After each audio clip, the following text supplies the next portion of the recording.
When people talk about great conquerors, names like Alexander the Great, Genghis Khan, or Napoleon usually dominate the conversation. Yet across Africa's vast landscapes, stretching from the deserts of the Sahara to the savannas of West Africa and the mountains of Ethiopia, there lived kings who rivaled them in vision, ambition, and achievement. These rulers were not only warriors, but also master statesmen, builders, and symbols of their people's pride.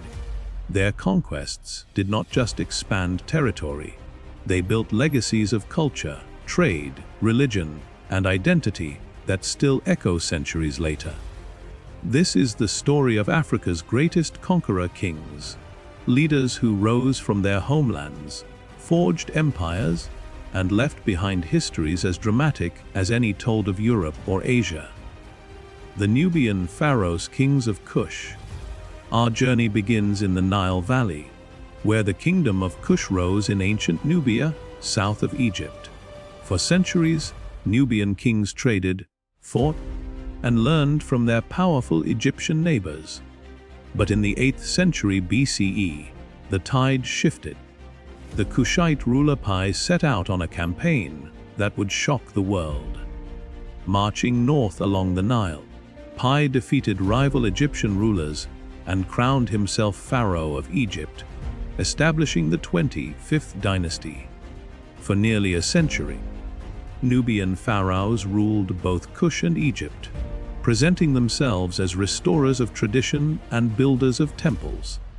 Among them stood Taharqa, remembered as a mighty warrior king. He led armies against the advancing Assyrians and defended the Nile Valley with a ferocity that earned him a reputation from the Mediterranean to Mesopotamia.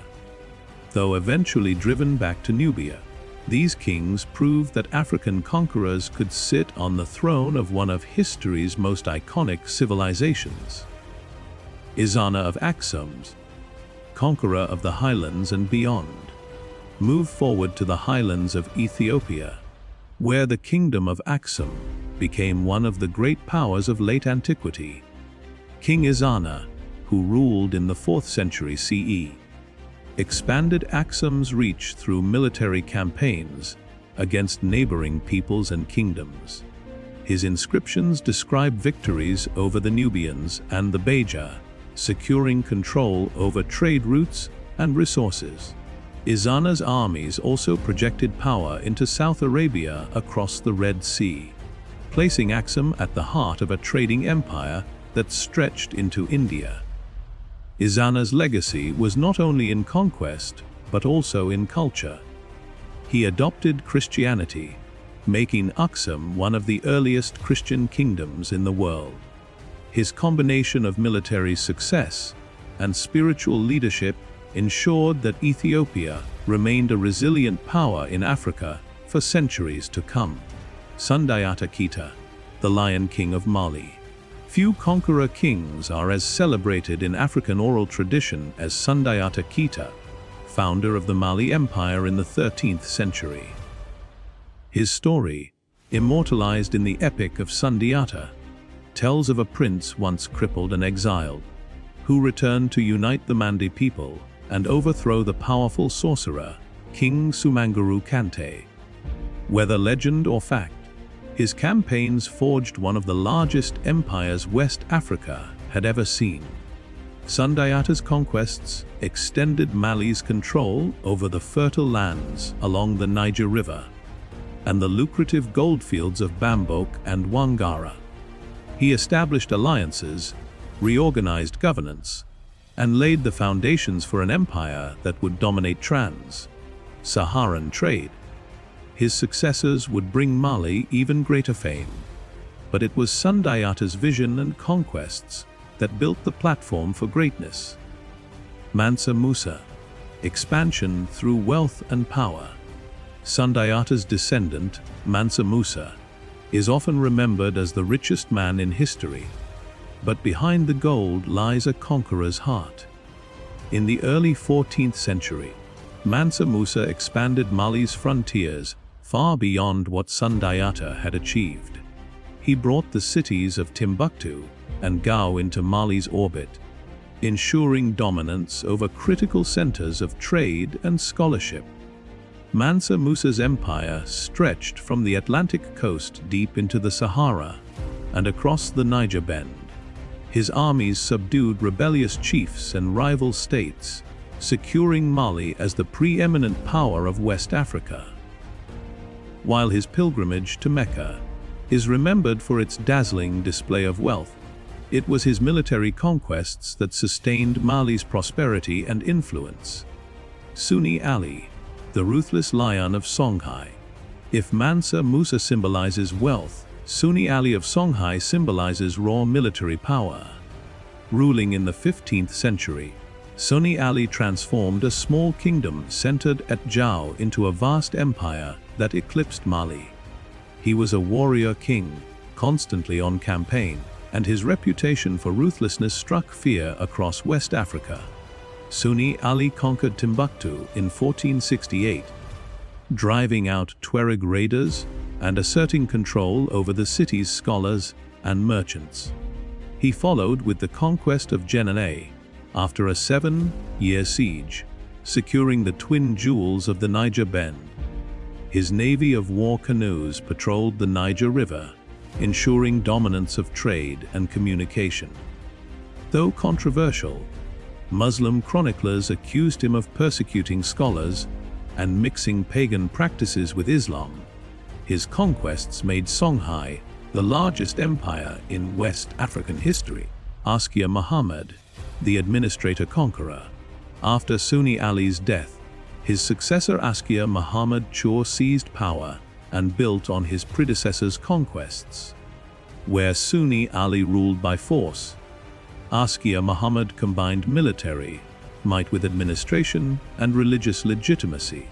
He expanded Songhai's empire to include vast stretches of the Sahel and parts of the Sahara, organizing provinces under governors and establishing a tax system to sustain the state.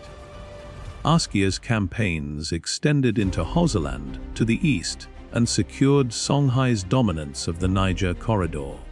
His reign marked not only territorial expansion, but also a golden age of Islamic scholarship in Timbuktu.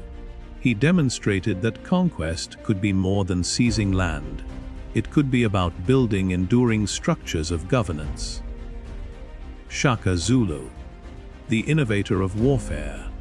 In southern Africa, the 19th century brought a conqueror whose innovations reshaped warfare, Shaka Zulu.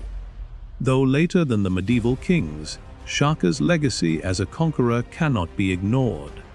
Rising to power in the early 1800s, he revolutionized Zulu military tactics by introducing the short, stabbing spear, Zaikawai, and tight, disciplined formations known as the buffalo horns. Shaka's campaigns created shockwaves across southern Africa in a period known as the Mufkane, or the Crushing. Through conquest and diplomacy, he united scattered Nguni, speaking clans into the formidable Zulu Kingdom. His military genius and ruthless strategies expanded his power across KwaZulu, Natal and beyond, making him one of the most feared African conquerors of all time. Osei Tutu, the founder of Asante power. In the forests of West Africa, Osei Tutu of the Asante Kingdom rose as a conqueror in the late 17th century. With the guidance of his spiritual advisor Okomfo Anoki, Osei Tutu forged the Asante Confederacy by uniting rival Akan states. The symbol of his unifying power was the golden stool, said to embody the soul of the Asante people. Through conquest, Osei Tutu expanded Asante dominance over surrounding territories, controlling trade in gold and slaves. His centralization of power and creation of a disciplined army allowed the Asante to challenge even the might of European powers along the coast. His legacy was an empire that endured for centuries as one of West Africa's most formidable states. Samory Touré, the last great conqueror king. In the 19th century, As European colonial expansion threatened Africa, Samory Touré emerged as a conqueror and resistor. Born in present-day Guinea, Samory rose from humble origins to build the Wassoulou Empire. He assembled a modern army, equipped with firearms, and expanded his domain across Guinea, Mali, Sierra Leone, and Côte d'Ivoire. Samory was both a conqueror and a strategist. He employed scorched earth tactics, shifting his capital when necessary to evade French advances. At the height of his power, his empire covered a vast swath of West Africa. Though eventually captured by the French in 1898, Samory stands as one of Africa's last great conqueror kings, a man who fought to preserve African sovereignty against imperial encroachment. Other conqueror kings worth remembering. Africa's story is rich with conquerors beyond the most famous names. Among them were Candace Amanarinas of Nubia, a queen who led armies against Rome in the 1st century BCE, Mai Idris Aluma of Bornu, who expanded his empire in Central Africa during the 16th century with firearms and reforms, Bihanzin of Dahomey, a late 19th century king who resisted French conquest with fierce determination.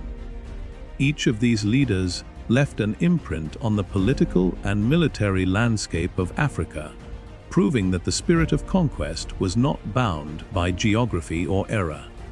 The Song of Defiance. After Django's final stand, the people of Azar created a song that was sung for centuries. It was a simple chant carried by farmers in the fields, traders on the roads, and warriors before battle.